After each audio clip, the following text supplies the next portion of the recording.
right, welcome back. We have our guest in the building with us. Just a little bio.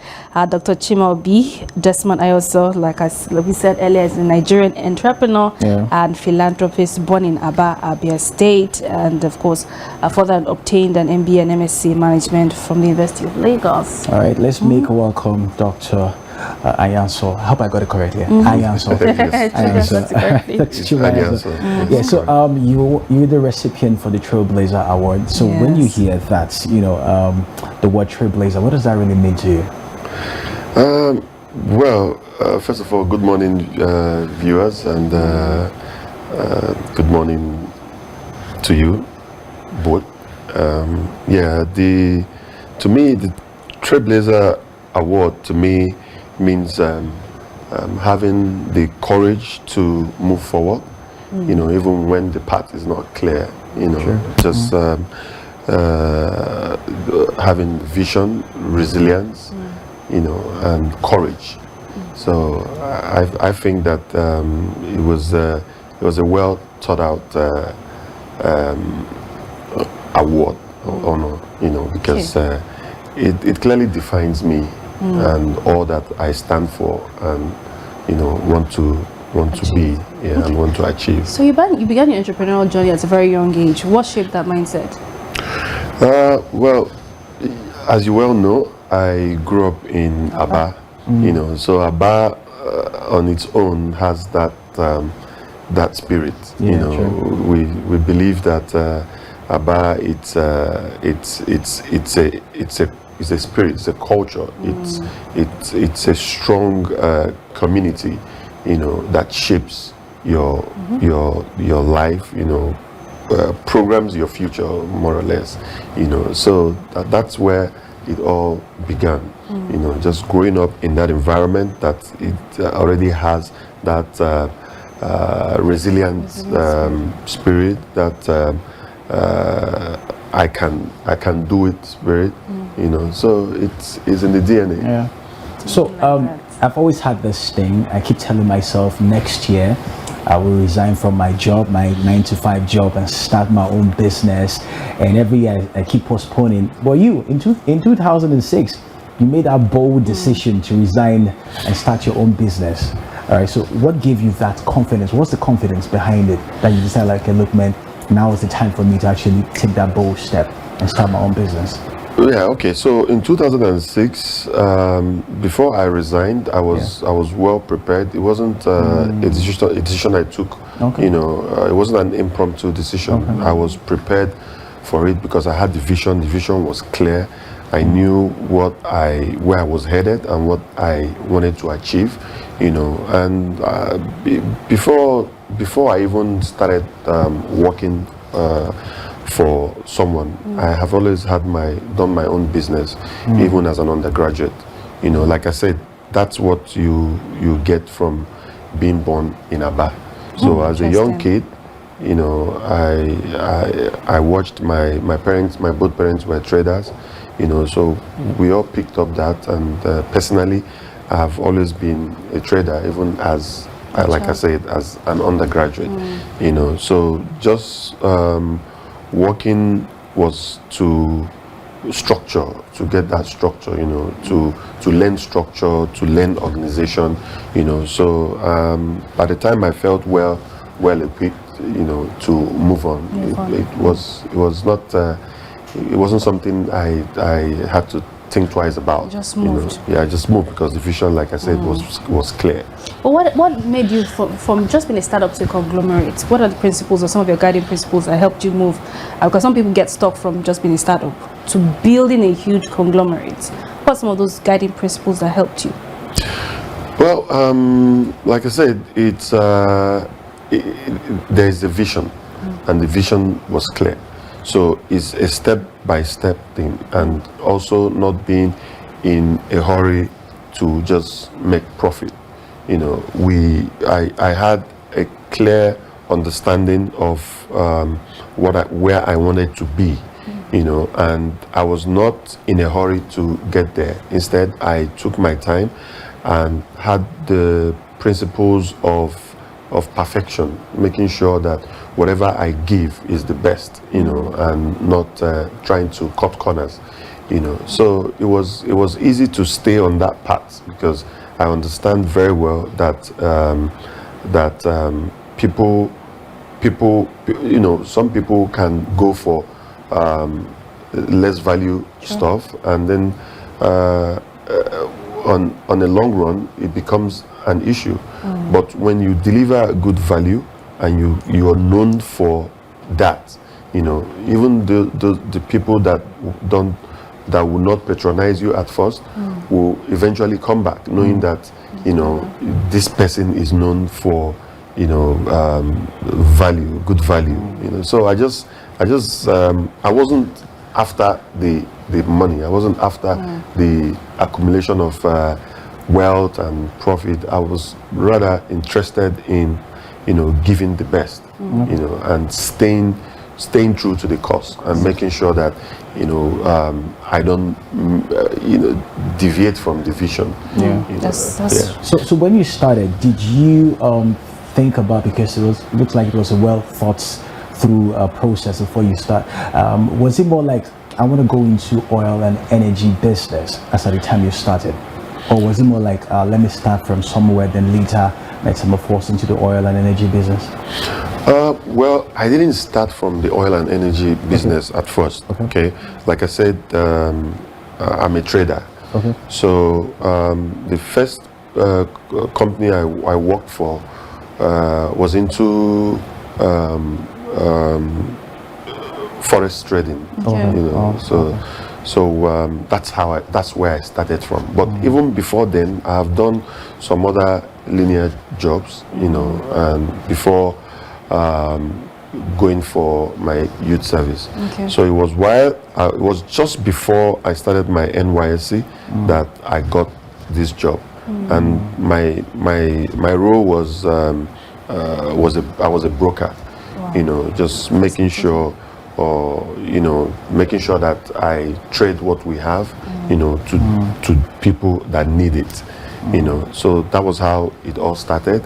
And yeah, so the oil and gas thing wasn't the plan, you know, but eventually as time goes, you know, and as we're navigating through the system and the processes, you know, for me, by the time I was ready to start my own business, you know, it was a bit difficult, or rather it was difficult to acquire the FX or financial license to trade as, you know, as an FX trader.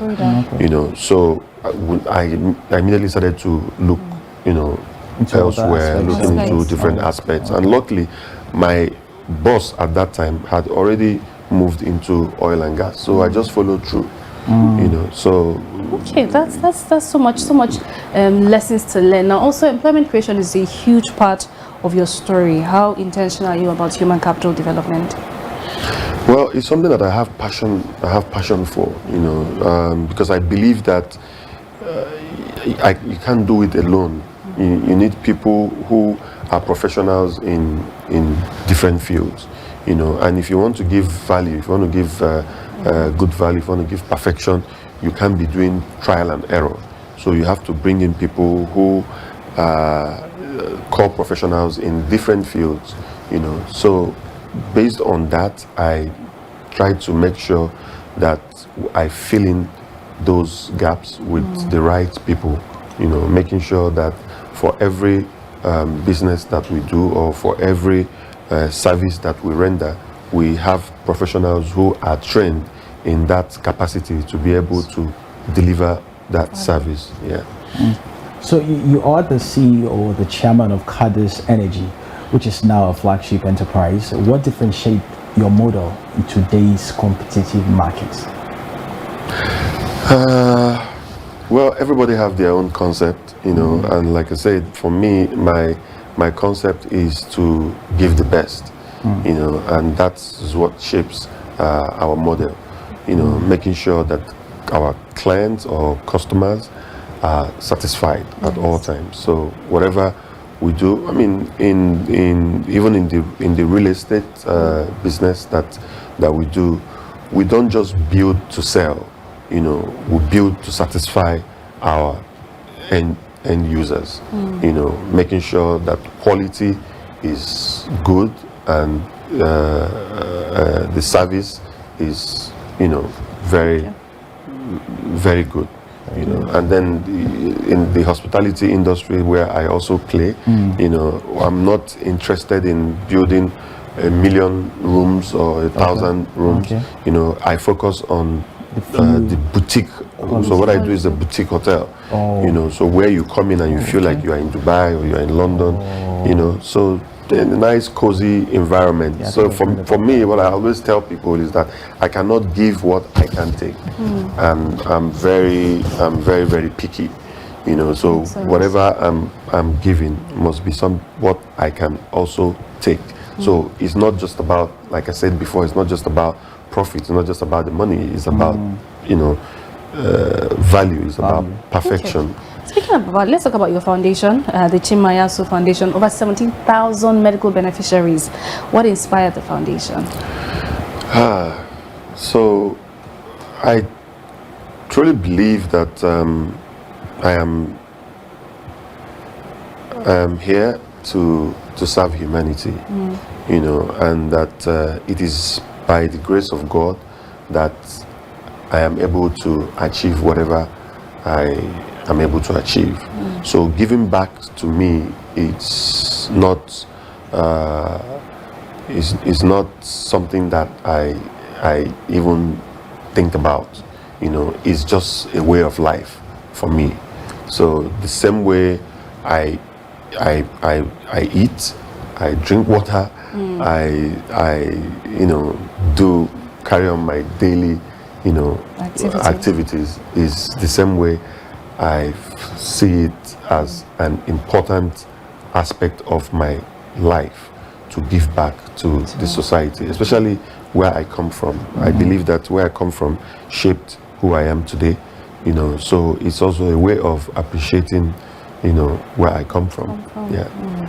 So you also did a whole tuition-free thing for the where you come from, like you said, and all over. So the tuition-free school has been sustained for over 10 years now, if I'm not mistaken. Yeah. So what stories have actually touched you that you felt like, yo, you're doing the right thing? So the tuition-free school is not 10 years. This is the 18th year. 18th year. Oh, Yes. wow. If I'm not mistaken, I started the foundation in 2007, and we completed the first set of nursery 1 to 3 block in 2008, and that is when it was commissioned. Wow. So the inspiration came from when I was going home to start my private residence, you know, because there is like you know, I was born and brought up in Aba, you know, so coming to Lagos was just to come and work, you know, make a livelihood, and then so I've always believed in what we call in Igbo akurulo, you know, and being a young man that grew up with my both parents, you know, I was well grounded and you know, locally oriented, you know, so in as much as I was here living the city life, you know, I had my mind back home, you know. So when I started making money, I saw the need to go back home and start my own, you know, house. So coming home, I realized that there were a lot of out of school children at that time, you know, and so I started to inquire to know why those kids were not in school. So, and I was made to understand that there were no nursery schools in my community at that time. So what they had were government primary schools. You know, normally government don't do nursery schools. So what they had were government primary schools. So they had to wait until the children were up to age to go to primary school. So they just go to primary school. You know, so without that foundation, that cradle foundation, you know, nursery foundation, and being someone that was opportuned to go through that, you know, nursery, you know, when we carry what you call slate, you know, with the chalk, you know, so I felt that they should also be given that opportunity. So I had to abandon that my private project to start the nursery school, you know, and to the glory of God, I was able to finish it, and at the same time also did my personal project. So we started then, and after, so we started with nursery 1, and then they moved to nursery 2, 3, and then now there was need to do the primary, because what we did at that time was a modern, you know, facility that can compete with any facility anywhere in the world. You know, so now moving from that modern facility to, as at then, not now that Alex Oti is the governor, as at then when you had rundown primary schools, government primary schools. So, you know, the burden was there to, you know, get them to continue in that part of modern facility. So we had to now do the primary 1 to 6. So now from the nursery school they moved to the primary, and then from the primary it took another 6 years for us to graduate the first set of primary 6 graduates going to secondary school. You know, we've not done the secondary, and hopefully we'll be able to do that. But every year we select the best, and then we give them scholarship to go to secondary school. So now, in the last, since 2008 to date, we have turned out, you know, over 500 graduates every year. Just to wrap up the conversation, because we need to move quickly, what does receiving the Silverbird Trailblazer, because that's a really big award, mean to you at this stage of your career? Well, it's for me, it's humbling. It's just a reminder that whatever you're doing, you know, you have to keep doing it well, because people are watching. You know, I didn't know I was going to be, you know, nominated for this award, and you know, being someone that is very careful with receiving awards, you know, and not wanting to pay for any award. I know that Silverbird is one of the very credible and reputable organizations. So when I got the nomination, I was surprised. I was happy. So it's very encouraging. You know, it's just going to put me on my toes. You know, making sure that you know I don't disappoint my people who look up to me, and especially my family, my immediate family. You know, so I'm happy. And so real quick, do you consider yourself a successful man? And what is your father and a husband as well? So what does success actually mean to you? Yeah, so my answer to that question, my direct answer to that question would be yes, but not in terms of wealth. It is in terms of contentment. Yes, so that's the simple answer. So for me, anybody can have money, anybody can be wealthy, you know, but contentment comes from, you know, the inside. You know, are you happy with yourself? Are you contented? Do you have a good family? I have, so long as I'm concerned, I have the best family, both external and immediate. You know, so I'm just contented. I am happy. You know, and you know, for me to be able to reach out to other people, give back, you know, that means I am, you know, worthy of that. Exactly. So I can say that in terms of contentment, I am successful. So just to wrap up our last question, when history writes your story, what would you like to be remembered for? That's interesting. I would like to be remembered for the good that I've done, you know, and that's why I keep doing good. You know, I keep giving back. I keep trying to, as much as I can, you know, help as much people as I can, you know, because I don't want to be known for I don't want to be remembered for the wrong things, and so I try to stay away from trouble because I want to be remembered for good. Thank you so much for joining us, Dr. Chima B. Desmond Ayoso, Silverbird Trailblazer Award recipient, and it's definitely going to be a beautiful night at the Silverbird Man of the Awards. Looking forward to it. Looking forward to having you there. Thank you for joining us on the show this morning. Like we said, building enterprise, building people, and redefining what modern Nigerian leadership looks like. Exactly. So we thank you for stopping by. Yes. Thank you for having me. Yeah. So coming up next, we'll have someone else, somebody very special in the building. Just stay locked forever. Don't go anywhere.